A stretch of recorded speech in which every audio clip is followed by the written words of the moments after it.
there, Karina here. Are you ready to dive deep into the world of crypto with FiCAS AG? Guess what? I'm here at their awesome office in Zug, where we're chatting about their stellar performance and some great investing tips that they got to share. So I'll suggest to stick around for some valuable insights. Hi everyone, welcome to another episode on Sci-Tech Swiss podcast. So today we are with Ali as the founder of FiCAS and also with Marcel as the CEO of FiCAS, and today we'll dive deep into the crypto market world. So guys, as one of the first questions that I have for you is, how did you get into the crypto market?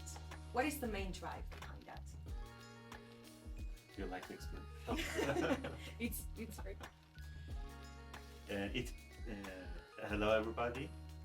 My dive in crypto back to 2007, before Bitcoin. Actually, at that time I was writing a book about uploading brains. My background is science, and at that time I was writing a book about how we can in the future conquer death. And the only solution, long-term solution for this surplus longevity, is uploading brain to the computers. So at that time, I started to study a lot about neuroscience, about philosophy of mind, about other things. Also, my background was computer science. So I concluded that it is not only very close, it is not only possible to upload brain, because our brain has 100 billion neurons, and each of them is just a very small computer. So it is possible, and not only it is possible, but also it is close. And but at that time I had problem with this concept, because if we upload our brains to the computer, okay, imagine we are in the matrix now, but good matrix, not that matrix. Okay. And this is piece of gold. Okay, right. You can copy, paste. You have a lot of gold. So gold is meaningless. So what would you do in fully digital environment? At the time, it was my question, and I didn't have any solution for that. Till 2013, one of my friends from Australia called me and told me, "Hey Ali, there is some coin by the name of Bitcoin, and it is just 21 million, and you cannot copy it." In 30 seconds, I was shouting to him, "This is gold of future. Buy for me." And for yourself. So this was the first diving my first diving in the crypto market, and the story continues. Please go your story. Yeah. So my story is a bit easier than Ali's.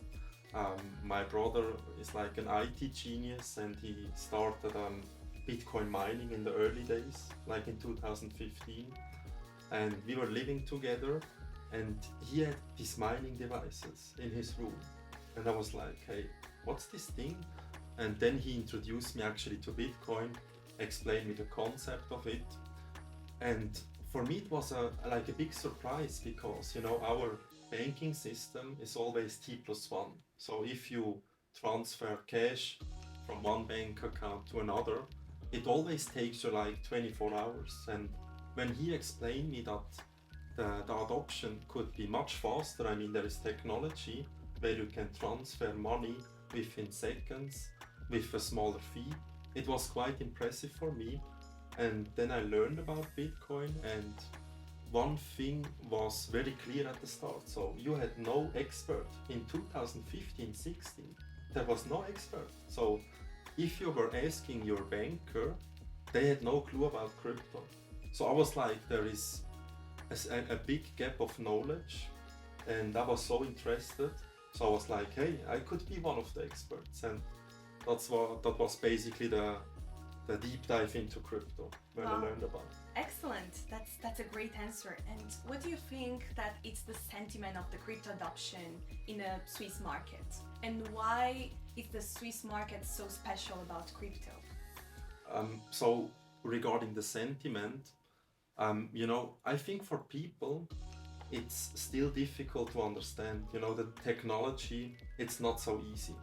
And what we have seen in the past years regarding the sentiment, that most of the people are very interested in the technology, so they want to learn about it. But I think most of the people were just speculating regarding the price. So they wanted to buy Bitcoin because they heard about, they bought other assets. But currently what we've seen is the sentiment. So the adoption is getting bigger. People will learn more about it. We have seen now much more regulation coming into the market, and the adoption is getting bigger. So the sentiment is growing. And people are like excited. They see a lot of ETFs coming. They see regulators are speaking about it. So I think the market sentiment as of today, it's quite good. But we also have seen like big bubbles already in 2017. So I always made the joke that, you know, we can see the train station from here. Yeah, right. And in 2017, 18, where we saw the first like retail bubble, the market sentiment had like big pressure, or it was so huge that we have seen a queue down there of people buying Bitcoin at the train station. So I think the most important thing for the long term is that people have not to focus on the price only. They also have to understand the fundamentals and the sentiment of the crypto market. Excellent answer. And now getting back to one of the most important questions is actually, how did you guys come up working together at FiCAS, and what is the main drive behind the company? Yeah. In 2013, when I adapted I bought my first Bitcoin. At that time, Bitcoin price was $200. 2 years I tried to experience this market, and in 2015 I started consulting people at that time to buy crypto, and we bought Bitcoin at $200. We quit at $18,000, and with trading with altcoins, we made each Bitcoin 3.8 Bitcoin at that time, and we generated alpha. In 2018, I decided to make a big fund, and I came out from my country and came to search a lot of countries, but finally I found out that Switzerland is the best place from regulatory side, and I came here to start a company, FiCAS company. And at that time we were in I think it was for the first time my fiduciary at that time introduced Marcel, and I saw the huge future and huge passion about crypto on him. So we started together at that time.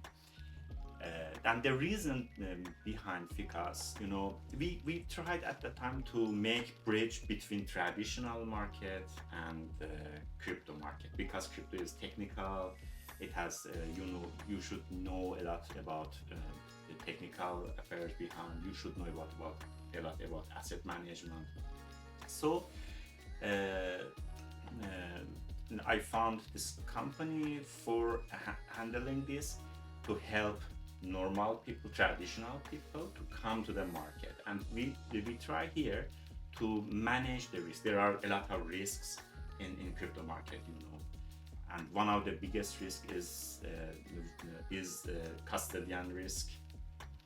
That it is very important you divide your money to different custodians, because we in the past we have seen a lot of exchange go bankrupt. So one main thing is in crypto is controlling the risk, and here in FiCAS we control the risk. We divide to different custodians, and second big risk is volatility risk. That in the market you see a lot of volatility. We try to minimize it, max drawdown, and another thing is to use opportunity of altcoins to increase number of bitcoins. In my opinion, Bitcoin is the main asset at the moment till quantum computers be serious. I'm not Bitcoin maximalist, but at the moment Bitcoin is king.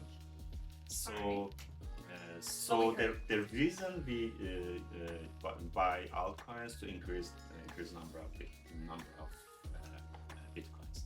So these three, managing the risk plus using opportunity of altcoins to increase asset, is main goal behind FiCAS. I love that. And also another question that I had about FiCAS is, what is actually making the company unique? How do you guys stand out? Yeah, so I think one very important point at the moment is, people have now the accessibility quite easy. So they can even go to the local bank, they can buy ETFs, but I think there is still one main challenge remaining, and it's the volatility of the market. So people are still very confused which assets they should buy. Is now the good time or not?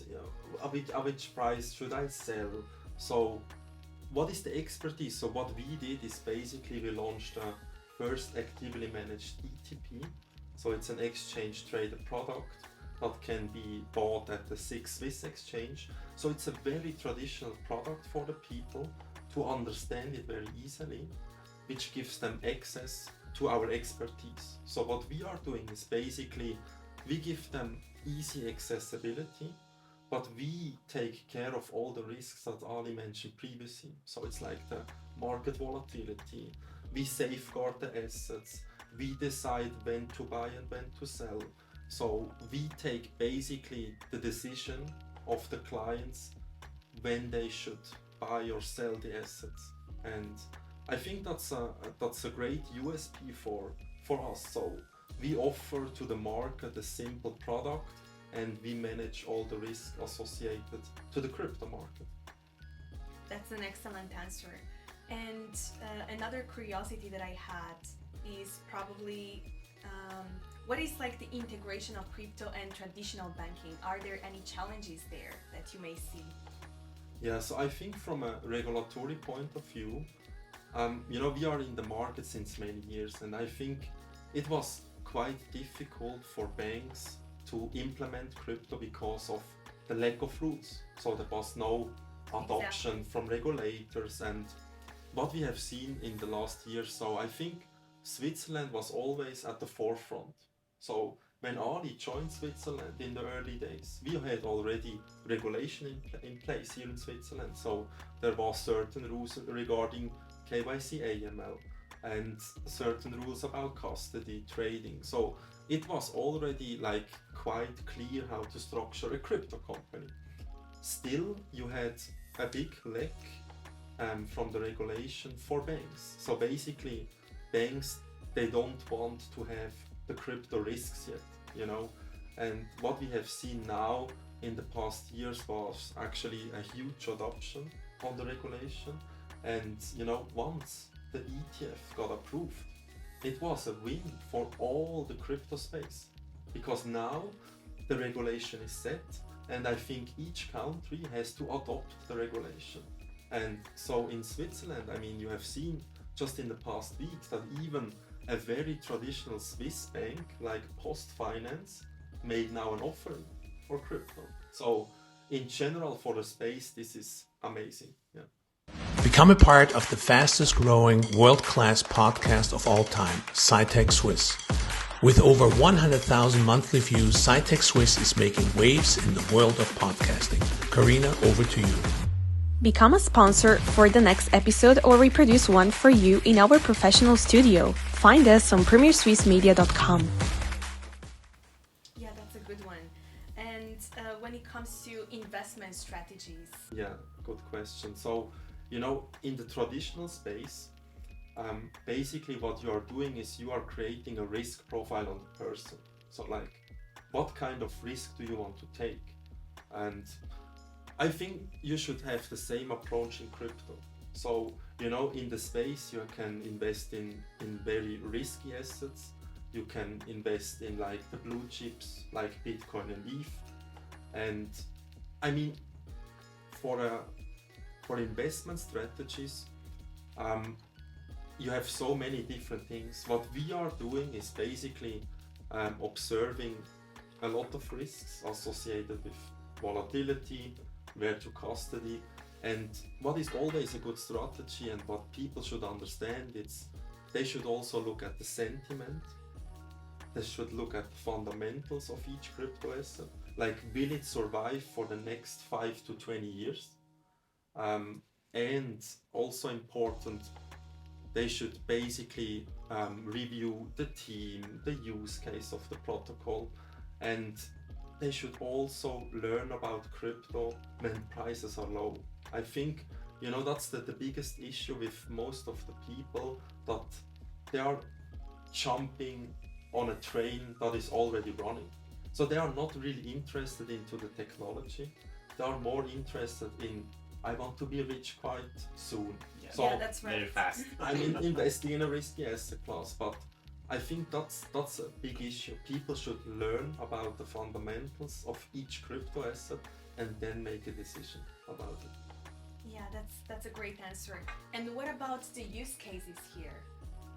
Do you have any examples? I want to have complimentary for Marcel's mentioning about strategies.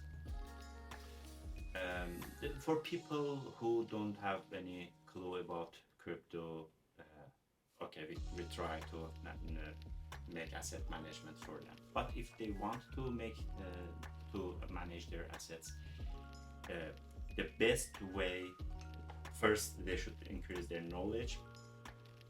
Second, they should understand more about asset management and custodian. They should keep their money in their own wallet, mostly in the exchange, just for exchange, because it is very high risk to put always in your money on the exchange. And in long term, crypto market will increase. I have several prediction when Bitcoin price was 200 when it was $200. At that time I started my startup at that time for consultancy.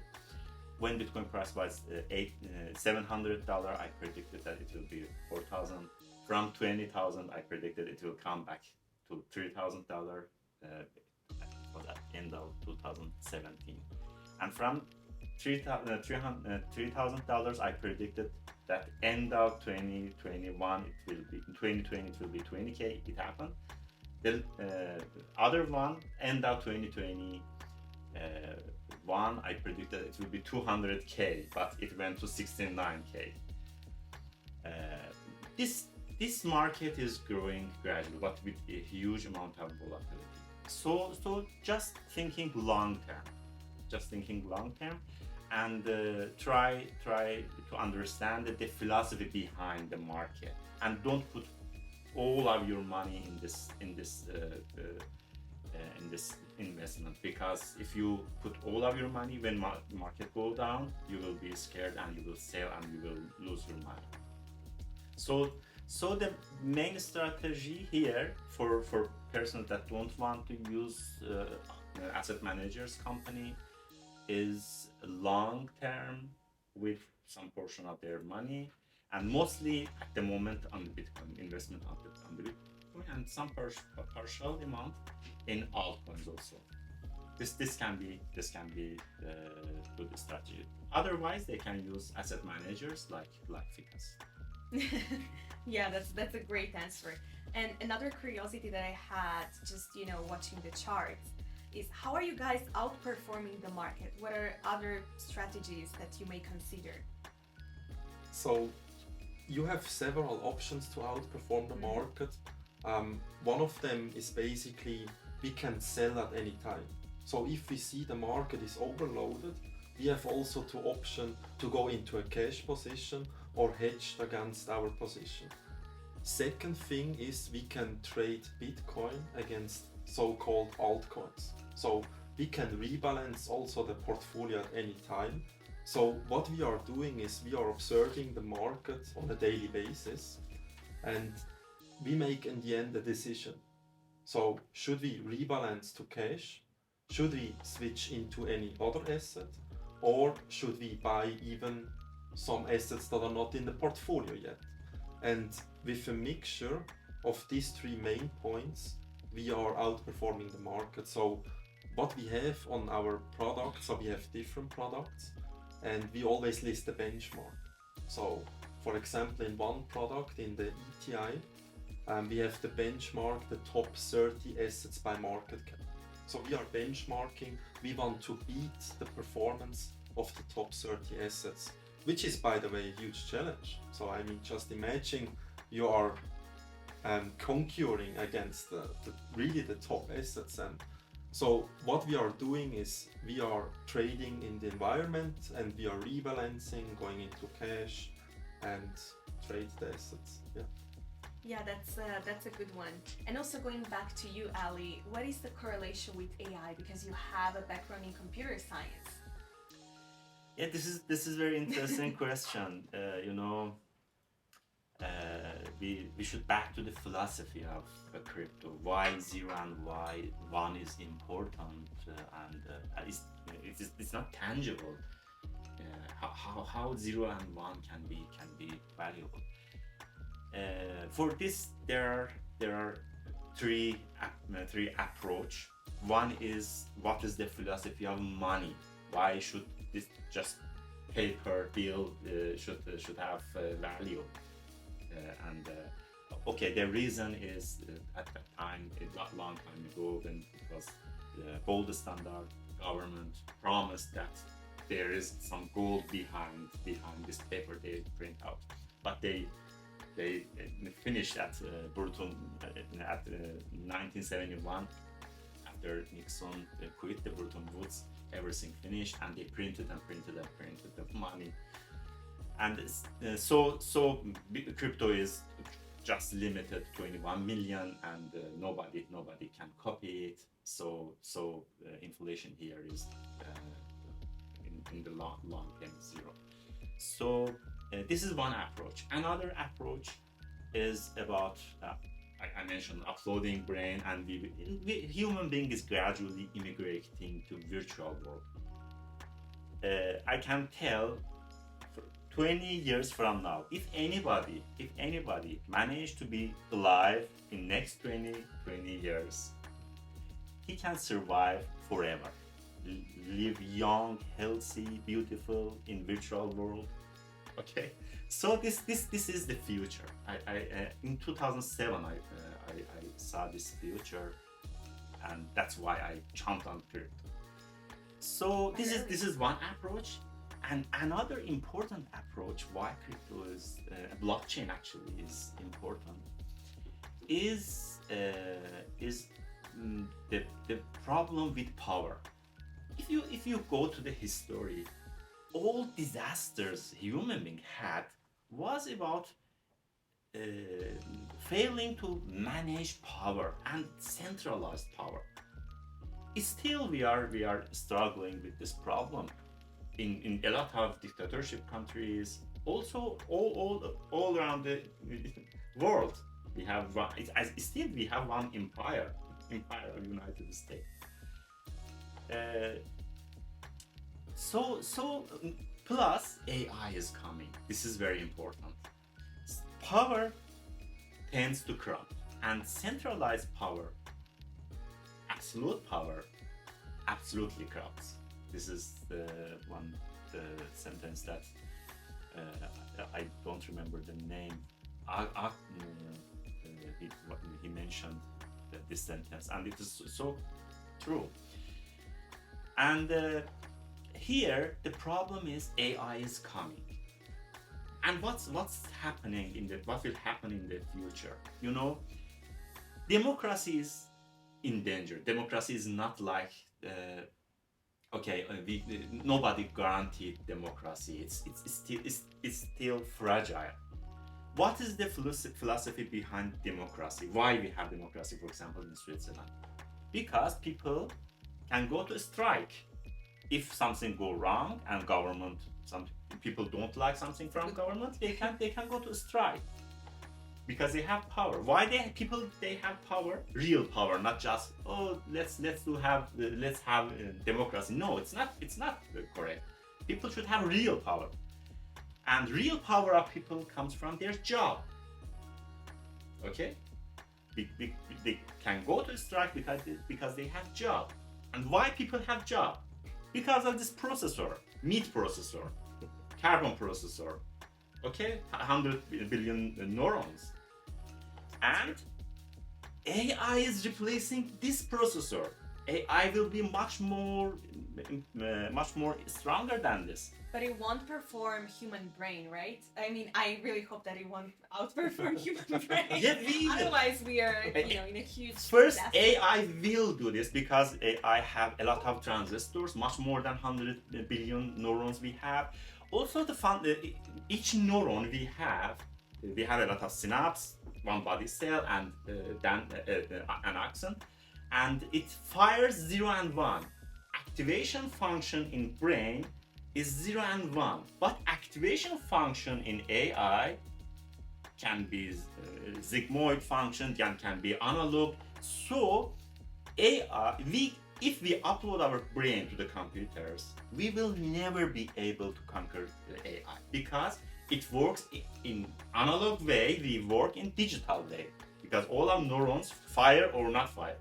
Okay, so this here is very important. So this processor, for example, Sam Altman says we need $7 trillion to make biggest processor. This is dangerous for future. Processors should be spread among all people. All people should have their own processors, and in the future, I think the only jobs will remain is first to be miner, processor miner, not miner like Bitcoin. Okay. Second is a stockholder, like Warren Buffett. Anybody in the future will be Warren Buffett. Okay, Alright. so this is good future. It can go wrong if it cannot handle this centralized power. So this we should control. We should be able to somehow control AI. It is a little strange how they can control something that much more intelligent than us. Okay, we can control its brain, and we can divide its brain among the people. And if people have enough spread decentralized processor, if something go wrong and AI decides something wrong, people can stop that AI and choose another AI. So this is the only way to save democracy. Also, the liberalism is in danger. We need something by the name of I'm first time I'm saying this. Post AI liberalism. We need to sit down and design, because liberalism backed with the freedom of job, freedom of people, freedom of private part can have big companies and produce, and AI can centralize this. So we need to redefine all of this, and that's why I adopt blockchain. It was another reason that I adopted blockchain, because with blockchain is the only solution that we can control power. We can spread power among the people. Well, that's a very vast answer, but yes, I really hope that AI is definitely going in the right direction and there is some sort of control. Also, Marcel, going back to the cryptocurrency, how is Ethereum being utilized in Switzerland and especially in the blockchain system here? So, Ethereum was basically the first protocol that was incorporated in Switzerland. So it was around this area. So within 500 meters you could see the first office that Ethereum has built, and I think as a first mover, they basically invented smart contracts. True. And with the smart contracts, I mean the first decentralized applications basically all of them were built on Ethereum. So most of the market still belongs to Ethereum, and what we have seen with the adoption is that, you know, there are still some challenges remaining. I mean, we know all the blockchain trilemma, which is like security, decentralization, and what was the third one? I forgot the third one. Security, decentralization, and scalability. Scalability, thank you. And with Ethereum, they haven't solved the scalability issue. So what is basically Ethereum is telling that they don't want to solve it in the near future. For them, decentralization and security is much more important than scalability. So what we have then seen in the last years is, you know, if you are working on a decentralized app, some need scalability. And currently on Ethereum, you still pay so many fees, which is a challenge. But I would still say as of today, it's the biggest network with most of the use cases, with most of the dApps out there, and many other competitors will come or on its way. So. All right. But wait, Marcel mentioned very important thing. Still blockchain, none of blockchain solve this triangle, all parts. Blockchains have either two parts, not the third part. So if anybody solve this problem, I'm ready to invest in their project. This triangle problem. Yeah. So yeah, Solana, for example, with quantum computers, post-quantum computer algorithms also. Yeah. I mean, we have seen now Solana coming up, and you know, Solana basically tried to solve this problem. Still centralization. Still, they have a centralization problem, and the blockchain was down for some hours. You know, for some people, they say, "Hey, a blockchain can never be down, never." Yeah. So that's why Suppose that. I agree with Ali. There is not really a solution out there yet, which solves all of these problems. So. Yeah. And also another curiosity that I had, and also organizing this poll on LinkedIn, one of the main curiosities that people had, when someone is starting in crypto, what are a couple of tips that they should take into consideration? So what I would not recommend is basically trading a lot of meme coins. I mean, we have seen always when there is like a big bubble coming, some people with no clue, they jump on meme coins. That's true. They shift from meme to meme coin.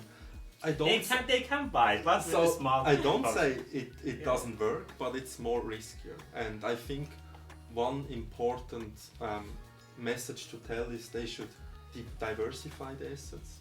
That was one of the questions that I had. Yeah. They should learn about the assets, what they are buying. They should really understand what is the protocol doing. Will it be used in 5 to 10 years? They should DCA, dollar cost average, into assets. So they should not buy all at once. They should buy over a longer period. Set conservative targets. I mean, we have seen, for example, in the last cycle, we have seen Solana going from $10 to like $240 and then going back to $8. Just imagine this volatility. So basically you made a huge gain and you lost everything again. Oh. And repeated. It jumped again from $2 to $200 now. So set conservative targets, make different entries into the market. And unfortunately, most 95% of people buy when it is up and go down. Yes. Just 5% buy dip. Yes. All right. And maybe a last question, or one of the last questions will be, what are certain predictions for the future, for the the future landscape in crypto? And first, I mentioned my Please prediction. don't fight for just have crypto in your basket, because blockchain and cryptocurrency is the future of the world. I'm telling this from 2013, and but in my opinion, I had some predictions also in my channel. I mentioned that when Bitcoin again back to the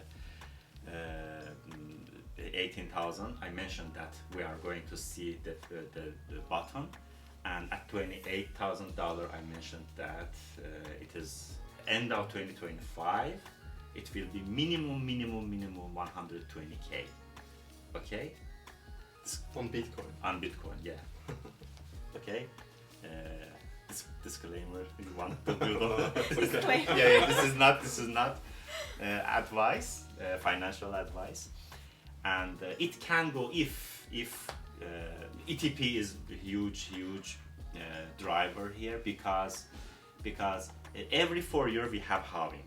Okay, at the beginning it was in the first 4 year 10 million Bitcoin mined, second 5 million, the second 4 year, and now a decrease in number of mining is around 1,300,000 Bitcoins. Okay, this is decrease from previous halving, but this is in supply side. In demand side, if you track the big ETFs like Grayscale, BlackRock, and all of them, you will see that at the moment their asset under management is around 830,000 Bitcoins. Okay, so we have half of halving here in supply demand side. Okay, so from now on maybe that 4 year regular period of Bitcoin will get gradually eliminated, and the market and ETFs will drive the market, and after big companies, governments will come. Actually there are already some governments came, but in the future the main competition between governments will be about getting crypto, more and more crypto. And if they can come, they come in this period until end of 2025. I mentioned minimum 120k. There are several barriers, several resistance levels, but it can go even till more than $500,000. Okay, this is the conclusion. If not end of 2025, we can see it end of 2030. But one thing that we can tell with higher probability is Bitcoin price end of 2025 will be minimum 120k. Disclaimer again, not financial advice. All right then. All right, and another question that I will have, it's a kind of question that we are always asking our guests. But in this case, we'll change the word. Instead of technology, we'll just change it for crypto. So do you think that technology, or in this case crypto, should be considered, technology in general should be considered our friend or our enemy? And in what cases? Technology is power. Technology is power, right? It depends. It depends who uses this power. It's like knife. It's like everywhere. Knife is good or bad. That's a good example. So I would say it's both, and it should be controlled. I mean, in the recent. And how to control technology? So I think in the recent years, when I spoke to my parents, they also said jobs are getting replaced with technology. So far, we have just seen different jobs, but there was not really a job replacement. And I think with AI, Ali is predicting correct. We see this danger. So at some point it's a friend, but at some point it's also an enemy that we have to control, and that's This is part of evolution. Nature never guaranteed that human being is the final creature. Actually, we should go forward. We should accept AI, but we should a little bit control it. The only way to control it is blockchain. There is no other way. And this is spreading processor power among all people, not few people with huge power. Their power can go about the governments. Now, in the past, government's power was like this, people and companies like this. Company gradually came up, like Google and other companies. In the very near future, because companies, the institutions act more effective than governments. In the near future, this will happen. Power of government will go down, and new type of companies and unicorns will emerge that are much more powerful than governments. So the world is changing, and I hope that companies be decentralized companies. Otherwise, world will go to the, in the past, centralized power made dictatorship. But in the future, centralized power can make hell. Imagine we upload some company, for example, Mark Zuckerberg upload our brain to the computer, and one day he say, hey, I'm your God, worship me, otherwise I will change, with one button I will change your paradise to hell. Oh, What will happen? Okay, so nobody, no AI should be centralized processor, should be centralized power, and this processor power should spread among the people, and blockchain is the technology that can handle this. Bitcoin is just beginning.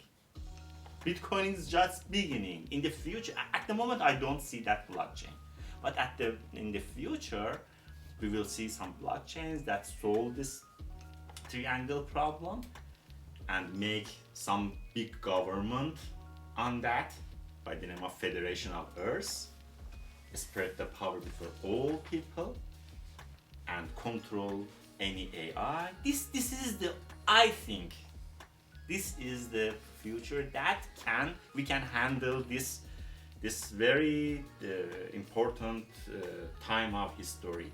Next, the 10 to 20 years, if we handle to survive and don't kill each other with prejudice about nationality or about religion, if we handle this, after 20 years, maximum 20 years, we can live forever. We can make heaven on the earth. Wow, that's a very, very interesting answer. Yeah. Yeah, especially about the government and everything happening around us. Definitely. So with that, thank you so much, guys, for your time. I think it was very interesting, getting to know more about FiCAS, about how are you guys outperforming the market? What is the vision behind that? It's definitely, I think it's also overwhelming with a lot of information, but it's definitely the future, right? So blockchain is definitely the future. So we definitely need to learn more. So with that, thank you so much for joining us. It was a pleasure having you guys on our podcast. Thank you. Thank you. Thank you very so much. Thank you.